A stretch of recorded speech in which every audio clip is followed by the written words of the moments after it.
I'm Nadia Dunn. Welcome to CCL TV. Joining me today is Glyn Hughes, who's Director General of TIACA. Glyn, thanks so much for being here today. How are you? Very good, Nadia. It's a pleasure to talk to you. Thank you. You too.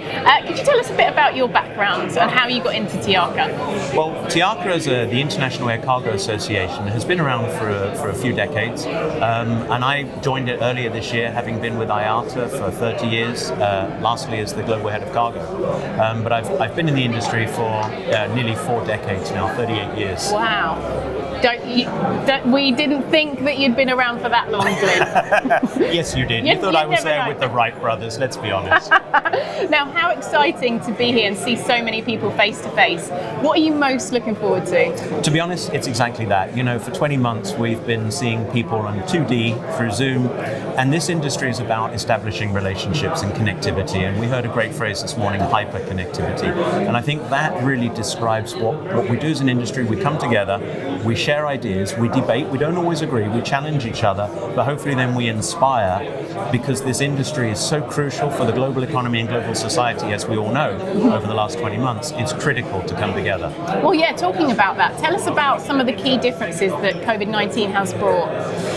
Again, great question. I think there's really 2 things that really jump to mind. Firstly, it's actually made the whole world realize that there is an industry. You know, the air cargo industry has been around longer than the passenger industry, but it doesn't flag wave. It just kind of gets on with things silently.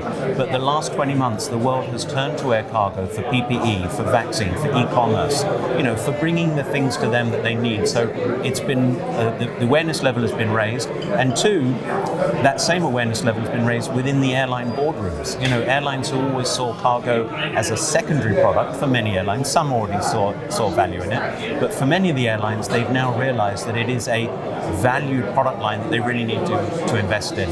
And have there been any digital forwarding actions that you've taken since the pandemic? Well, I think as an industry, we've moved a whole way forward. This industry sadly still relies too much on paper, but over the last 20 months, we've seen a lot of people, out of necessity to move away from physical handovers and the need to communicate when people are working remotely, the need to actually enhance that digitalization infrastructure. So I've seen a lot of great strides forward. Let's hope they continue. Absolutely. Well, thank you so much for your time today, and enjoy the rest of the conference. Thank you, Nadia. It's always a pleasure.